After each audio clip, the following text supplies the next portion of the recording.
आदर आदाब अभिनंदन आभार। मैं अरुण सिंगला मानसा पंजाब से हमारे इस यूट्यूब चैनल पे आप सभी का बहुत बहुत स्वागत करता हूँ। तो दोस्तों, आप सभी को पता ही है कि लास्ट ईयर जो है केबीसी में मैं फीचर हुआ था, जिसमें मैंने 98 एंड 99 एपिसोड में आप लोग देखा होगा, और जिसमें मैंने करीब 12.5 लाख रुपए विन किए थे। तो दोस्तों, तब से लेके आज तक हमारे चैनल का शुरू से ही एक मोटिव रहा है कि जो लोग केबीसी में जाना चाहते हैं या जो लोग इच्छुक हैं उन्हें केबीसी में कैसे भी करके पहुंचाया तो जाए। जो चीज़ें मैंने फेस की, जिस पर कि मैं 12.5 लाख रुपए जीता, कुछ अपनी गलतियों की वजह से शायद से मैं 1 या 2 क्वेश्चन और ऊपर जा सकता था, लेकिन जो गलतियां मैंने की आप लोग ना करें और बढ़िया अमाउंट जीतें, वही शुरू से हमारा मोटिव रहा है। कल जैसा मैंने अपनी एक वीडियो में शेयर किया था कि हमारे लगभग 9 कंटेस्टेंट्स को जो है FF के लिए कॉल आ चुका है, और काफ़ी चेंजेस के जो इस बार केबीसी में इंट्रोड्यूस की हैं वो हमने शेयर की थी, और आज भी जो चेंजेस कुछ बचे हैं वो भी आज के इस वीडियो में मैं शेयर करूँगा। कल मैंने अपनी वीडियो में कहा था कि वो लोगों ने मुझे प्रेज किया कि सर आप अच्छा काम कर रहे हो और आपका जो है बहुत बहुत आभार। तो मैंने कल खुशी हुई कि ऐसे लोगों को मतलब हेल्प हुई और उन्हें सिलेक्शन हुआ। कल मैंने अपनी वीडियो में ये जो खुशी थी जाहिर की, लेकिन आज एक कमेंट आया कि आप सुजेशन ही एक्सेप्ट कीजिए, फेक प्रेज ना देखें। तो हालांकि हमारा शुरू से ये मोटिव रहा है, देखिए प्रेज जो है किसको अच्छी नहीं लगती। आप लोग भी जो अगर कोई काम कर रहा है उससे किसी को सक्सेसफुल, कोई मैं जैसे जो काम कर रहा हूँ उससे अगर कोई सक्सेसफुल हो रहा है, तो अगर वो देखिए मैं कोई मनी तो या कुछ और चीज़ तो आपसे डिमांड नहीं कर रहा, लेकिन वो लोग कह रहे हैं कि आप सिर्फ सुजेशन देखिए। क्यों भाई, वाई ओनली सुजेशंस? चाहे हम काम कर रहे हैं, अगर उससे किसी को सफलता मिल रही है, वो हमें थैंक यू या ऑब्लाइज मैसेज भेज रहा है, तो आप हमें खुशी हो रही है, हम जाहिर करेंगे अपनी वीडियो में। सुजेशन ही क्यों? ऐसा तो है नहीं कि किसी ने हमें खरीद लिए पैसे देके कैसे भी करके। तो ये थोड़े कमेंट्स अवॉइड करिए, जो भी प्रेज कर रहा है उसको करने दीजिए। हर एक के बस की बात नहीं होती प्रेज करना, और हमें ऐसी झूठी प्रेज चाहिए भी नहीं। लेकिन जो लोग जेन्युइनली करते हैं उन्हें पता लग जाता है कि कौन जेन्युइन है कौन फेक है।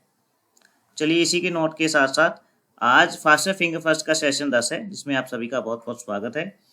और एक सुजेशन मैं आप लोगों से चाहूँगा, कल कई भाइयों ने कमेंट किया था कि सर आप जल्दी 5 के सेशन लेके आइए, उस पर टिप्स। देखिए, जो उसके टिप्स हैं वो तो मैं आप लोगों को दे दूंगा जो मैंने फॉलो किए थे। हालांकि हर एक आदमी के अलग अलग जो हैं टिप्स या स्ट्रेटजी रहती है, लेकिन जो मैंने फॉलो की थी कि सामने वाले से अपर हैंड थोड़ा कैसे रहना है, वो आप लोगों के साथ शेयर करूंगा।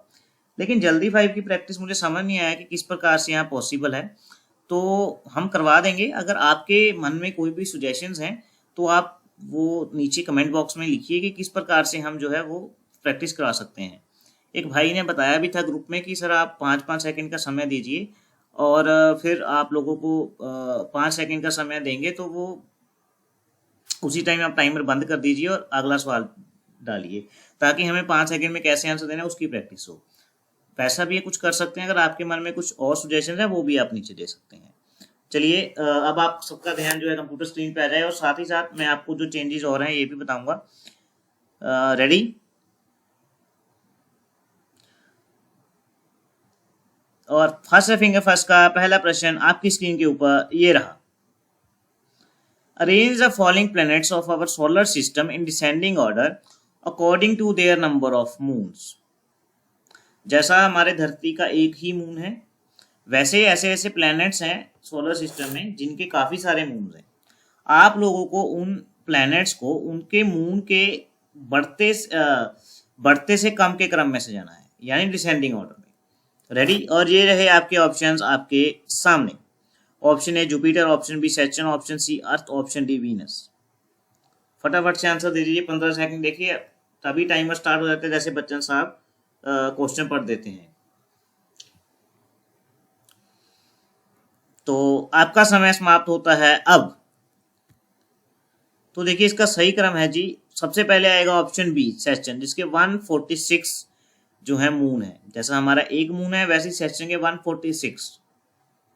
और उसके बाद आएगा जी ऑप्शन ए जुपिटर जिसके 95 मून है, उसके बाद ऑप्शन सी अर्थ जिसका एक मून है, उसके बाद at the last option D Venus जिनका कोई भी मून नहीं है। तो ये था सोलर सिस्टम प्लैनेट पे सवाल। जिन्होंने इसका आंसर सही दिया बहुत बढ़िया तैयारी चल रही है, इसका मतलब उसको साइंस की बढ़िया नॉलेज है। तो इस बार जो है केबीसी ने थोड़ा ये बेनिफिट कर दिया है, जैसा सुनने में आ रहा है कि इस बार जो मैंने कल शेयर किया था कि इस बार सारा का सारा चैलेंजर वीक के रूप में रहने वाला है। यानी जैसे चैलेंजर वीक में जल्दी 5 टाइप्स होता था वैसा रहेगा। अब इसमें चैलेंजर वीक में 2 बातें हैं जो अभी तक सामने नहीं आई हैं। एक तो ये तो क्लियर है कि इस बार चैलेंजर वीक होगा और उसमें मिड वीक चैलेंजर्स भी आएंगे, ये बात तय है।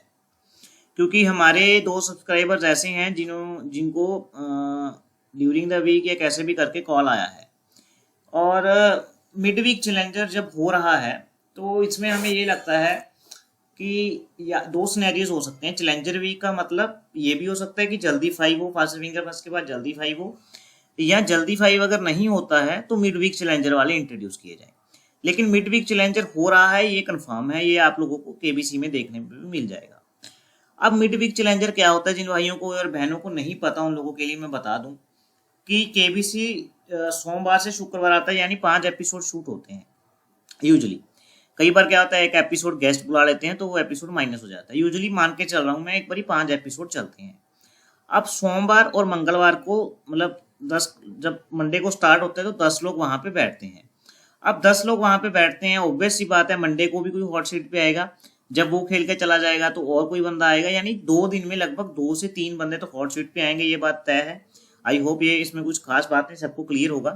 2 से 3 बंदे सोमवार और मंगलवार यानी मंडे और ट्यूसडे हॉट सीट तक आ जाएंगे। इसके बाद क्या होता था, मिड वीक चैलेंजर होते थे। मिड वीक का माने वीक के बीच में, मिड वीक के बीच में। अब 5 दिन के बीच में कौन सा डे आया, बुधवार। अगर तो 2 कंटेस्टेंट ऐसे हैं जो हॉट सीट तक आ गए वो, अगर 3 कंटेस्टेंट ऐसे हैं जो हॉट सीट तक आ गए। अब 3 सीटें खाली होगी बुधवार को, अब 3 नए कंटेस्टेंट वो ऐड कर देंगे। इससे फायदा क्या हुआ और नुकसान क्या हुआ? फायदा उन लोगों को है जिनका पहले 10 में मौका नहीं मिला, क्योंकि इस बार 10 की बजाय कितने को मौका मिला, 13 को। और नुकसान किन लोगों को है, जो लोग 10 पहले बैठे हैं उन लोगों को नुकसान ये है कि उनका 7 की बजाय अब कंपटीशन दोबारा से 10 के साथ होगा। और यूजुअली ये भी पाया जाता है जो लोग मिड वीक चैलेंजर में आते हैं दोस्तों, वो कई बार अपर हैंड या बेटर परफॉर्म कर जाते हैं एज कम्पेयर टू अदर्स। वो क्योंकि फ्रेश आते हैं, उन्हें बढ़िया उनका मोरल हाई होता है, वो बढ़िया खेल के हॉट सीट तक चले जाते हैं। देखिए दोनों चीज़ों के फायदे और नुकसान है। अब जो लोग पहले 10 हैं वो सोच रहे होंगे हमें नुकसान है, लेकिन ऑन होलसम में देखें तो इसका फायदा है क्योंकि ज़्यादा लोगों को मौका मिल रहा है। केबीसी की स्ट्रेटजी ये मुझे अच्छी लगी कि 10 की बजाय 13 को मौका मिल रहा है। अगर एक हफ्ते के पीछे देखें तो 4 हफ्ते होते हैं एक महीने में, तो 4 हफ्ते को अगर हम मोटा मोटा देख लें तो लगभग 12 से 13 लोगों को बेनिफिट मिल जाता है। यानी सिलेक्शन 40 होने थे, सिलेक्शन कितने हुए 52, और बैकअप के लिए भी कोई रख लेते हैं, यानी 54-55 सिलेक्शन हो जाते हैं। तो ये मुझे बेनिफिशियल लग रहा है। चलिए एक बारी अगला क्वेश्चन लेते हैं। अगला क्वेश्चन लेने के बाद हम वापस आएंगे इस बात पे। आप सभी का ध्यान जो है कंप्यूटर स्क्रीन पे आ जाए। फास्ट फिंगर फर्स्ट का अगला क्वेश्चन आपकी स्क्रीन के ऊपर ये रहा। Match the following correct pairs of players and IPL 2025 award won by team. आपको इन पेयर्स को, प्लेयर के पेयर्स को IPL 2025 के जो उन्होंने अवार्ड जीते उसके हिसाब से लगाना है। रेडी? और आपके ऑप्शन रहे ये आपके सामने। Purple cap, most sixes awards, most dot balls, emerging player of the season. कहने का मतलब जिस प्लेयर ने जो अवार्ड जीता उसी हिसाब से आपको ABCD क्रम में लगा देना है। फटाफट से इसका आंसर दे दीजिए और आपका समय समाप्त होता है अब। देखिए सबसे पहले हम देखेंगे A2 यानी पर्पल कैप किसने जीती, प्रसिद्ध कृष्णा ने। पर्पल कैप और ऑरेंज कैप आपको ध्यान देना है। पर्पल कैप जो IPL में हाईएस्ट विकेट टेकर होता है दोस्तों उसको दिया जाता है, और ऑरेंज कैप किनको दिया जाता है, जिनके मोस्ट रन्स होते हैं। पर्पल कैप और ऑरेंज कैप, ये 2 चीजें आपको ख्याल में रखनी है। और पर्पल कैप किसको मिला? 2 नंबर यानी प्रसिद्ध कृष्णा को। उसके बाद most six is award, option C Nicholas Pooran, सबसे ज्यादा सिक्के किसने लगाए? निकलस पूरन ने। उसके बाद option C most dot balls किसने फेंके? मोहम्मद सिराज ने। उसके बाद option D emerging player of the season award किसे मिला? साई सुदर्शन। आप लोगों को ये ख्याल में रखना है, एक तो मुझे ये बताइए जो साई सुदर्शन थे वो कौन सी टीम से खेल रहे थे, नंबर 1।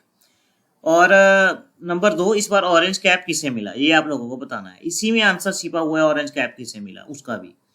और आप लोगों को मैं क्लियर कर दूं कि आईपीएल पे इस बार डेफिनेटली क्वेश्चंस बनेंगे, क्योंकि आईपीएल हाल ही में होके चुका है। वमेन्स प्रीमियर लीग पे भी क्वेश्चंस बनेंगे। और जो इंडिया अभी सीरीज खेल रहा है, अभी जो चैंपियंस ट्रॉफी होके हटी है, उस पर भी क्वेश्चन डेफिनेटली बनेंगे। इसके लिए जो भाइयों ने बहनों ने फॉर्म में क्रिकेट का टॉपिक चूज किया है, वो डेफिनेटली इसके ऊपर पढ़ के जाएं। इट विल श्योरली हेल्प कि आप अच्छी अमाउंट जीत के आए, आपको डेफिनेटली एक क्वेश्चन देखने में मिलेगा। ठीक है, तो चलिए अब आगे बात करते हैं। मैं बात चैलेंजर वीक पे बात कर रहे थे हम लोग। मैंने आपको बताया था कि इस बार मिड वीक चैलेंजर्स भी मोस्ट प्रोबेबली आएंगे, और हो सकता है जल्दी 5 ना भी हो, या जल्दी 5 की अभी पुष्टि खैर नहीं हुई है। लेकिन ये तय है कि सुपर संदूक इस बार पहले की तरह होगा, सुपर संदूक भी होगा, और दूसरा दुगना अस्त्र का भी प्रयोग किया जाएगा इस बार। तो चूंकि दुगना अस्त्र लास्ट ईयर हमने देखा था कि चैलेंजर वीक थे जो, उसमें 20,000 से गेम स्टार्ट हो रहा था, कि पहले जल्दी 5 हो रहा था, लेकिन उसमें दुगना अस्त्र नहीं था। तो ये मैं मान के चल रहा हूँ कि इस बार चूंकि दुगना अस्त्र है, तो हो सकता है कि इस बार जो चैलेंजर वीक में सिर्फ इतनी सी चेंजेस हो कि मिड वीक चैलेंजर इंट्रोड्यूस किए जाएं। लेकिन फर्दर क्या अपडेट्स आएंगे वो आप लोगों के साथ हम शेयर करते रहेंगे।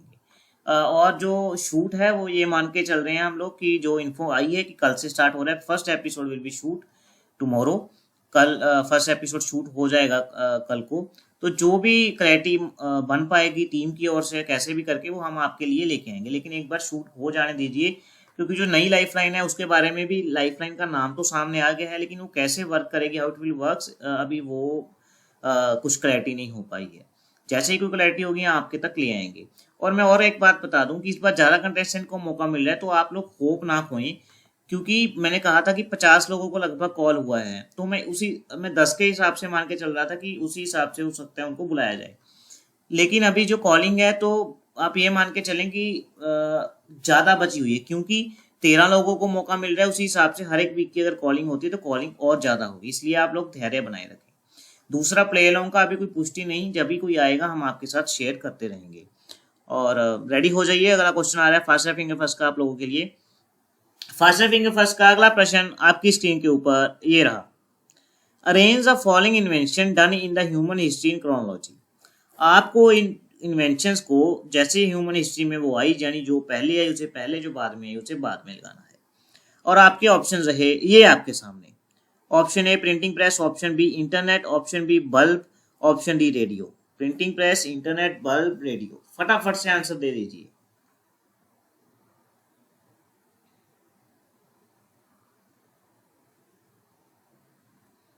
और आपका समय समाप्त होता है अब।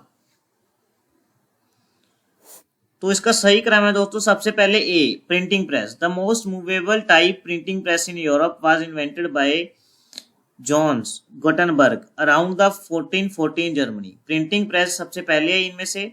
उसके बाद ऑप्शन सी बल्ब, जो कि थॉमस एडिसन ने इसका आविष्कार किया। उसके बाद ऑप्शन डी रेडियो।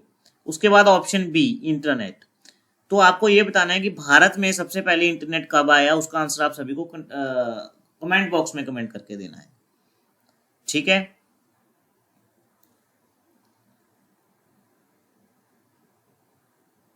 इस बार ना कुछ चीजें देखने में आ रही हैं केबीसी में कि मिड वीक चैलेंजर्स को जो बुलाया जा रहा है, उनमें भी 3 की जगह 4 या 5 को कॉल किया जा रहा है। उसमें ये ऑब्जर्व किया मैंने कि उन लोगों को बोला कि आपको शायद से जीके टेस्ट वहां पे भी होगा जब आप वहां पहुंच जाएंगे, और जो जीके टेस्ट में पास हो जाएगा उसे फिर हम हॉट सीट तक या फास्ट फिंगर फर्स्ट में बैठने का मौका देंगे। तो इस बार जो मुझे लग रहा है कि सिनेरियो थोड़ा डिफरेंट रहने वाला है पहले वाले सिनेरियो से, लेकिन ओवरऑल जो देखा जाए तो बेनिफिशियल रहेगा। क्योंकि बेनिफिशियल इस वजह से रहेगा क्योंकि ज़्यादा लोगों को मौका मिल रहा है। हम लोग यही चाहते हैं कि ज़्यादा लोगों को मौका मिले। अगर मौका ज़्यादा लोगों को मिलता है तो एक बात ख्याल में रखें, द मोस्ट डिजर्विंग कैंडिडेट जो होगा वही हॉट सीट को पाएगा, वही एफएफ को जीत के हॉट सीट को पाएगा। क्योंकि कंपटीशन जितना टफ होगा उतना ही वहां पे जाना भी टफ होगा। जो हम प्रैक्टिस करा रहे हैं, आप लोगों को लग रहा होगा बहुत से लोगों को ये फालतू में है, लेकिन ये कोई और चैनल पे नहीं मिल रहा, फ्री ऑफ कॉस्ट करा रहे हैं। आप लोग कर लीजिए, 10 से 15 मिनट से ज़्यादा समय नहीं ले रहे हैं हम आपका। ठीक है, रेडी। अगला क्वेश्चन फास्टर फिंगर फर्स्ट का आपकी स्क्रीन के ऊपर ये रहा। सॉरी, अभी फास्टर फिंगर फर्स्ट का नहीं, अभी जो है पिक्चर बेस्ड प्रश्न है। आप लोगों को ये पिक्चर देख के ये जो स्थान है ये पहचानना है कि ये कौन सा स्थान है और कहाँ पे है, कौन सा स्थान और किस जगह पे है। आप लोगों को फटाफट से इसका आंसर दे देना है। और इसका आंसर है दोस्तों, ये ग्रेट पिरामिड ऑफ गीजा है जो कि इजिप्ट में है। ग्रेट पिरामिड ऑफ गीजा जो कि इजिप्ट में है। अगर आपको इसके बारे में कोई और जानकारी भी है तो आप नीचे कमेंट बॉक्स में बता सकते हैं। जितना आप पार्टिसिपेट करते हैं ना कमेंट बॉक्स में, उतना मेरे को भी होता है कि लोगों को बेनिफिट मिल रहा है। हालांकि बहुत लोग पर्सनली भी मैसेज कर देते हैं, लेकिन आप कमेंट में बढ़ चढ़ के पार्टिसिपेट कीजिए। इससे क्या होगा, आपकी भी प्रैक्टिस होती रहेगी। साथ के साथ चीजें जो हम लिख लेते हैं ना एक बार सुन के, तो वो दिमाग में बैठ जाती है और उन्हें निकलना बहुत मुश्किल है। हमने चीजें दिमाग में बिठानी ताकि दोबारा पढ़ने की जरूरत ही ना पड़े। चलिए इस बार आज का लास्ट करते हैं हम पिक्चर बेस्ड प्रश्न। अगला प्रश्न आपकी स्क्रीन के ऊपर ये रहा। इस प्रसिद्ध पर्सनैलिटी को आपने पहचानना है। ये कौन से पॉलिटिशियन है ये पहचानना है। ये क्या कौन से पद पे कार्यरत थे उनको पहचानना है। इस प्रकार से आपको बहुत से क्वेश्चन आ सकते हैं। ध्यान दें, ये हाल ही में न्यूज में थे क्योंकि इन्होंने अपने पद से इस्तीफा दे दिया। इतना हिंट भी आपको दे रहा हूं मैं। ऐसे ही हिंट देने वाली लाइफलाइन ही इस बार नई इंट्रोड्यूस हुई है। चलिए, ये व्यक्ति को आपने पहचानना है। तो इसका आंसर आई होप सबको पता होगा, लेकिन जिन लोगों को इसका आंसर नहीं पता है उन्हें इंट्रोस्पेक्ट करने की जरूरत है। इसका मतलब उनका तैयारी की और कोई ध्यान नहीं है, वो अपनी तैयारी अच्छे से करें। आई होप इसका आंसर सभी को पता होना चाहिए। इसका आंसर है जी श्री जगदीप धनखड़ जी, जो कि अपने वाइस प्रेसिडेंट थे। हाल ही में इन्होंने इस्तीफा दिया, कुछ हेल्थ इश्यूज की वजह से सुनने में आया। तो आज का सेशन यही था। जो भी आगे अपडेट्स होंगे वो हम आपके तक लेके आएंगे। और तब तक के लिए शुभ रात्रि, शुभ रात्रि, शुभ रात्रि। जय भारत, जय हिंद।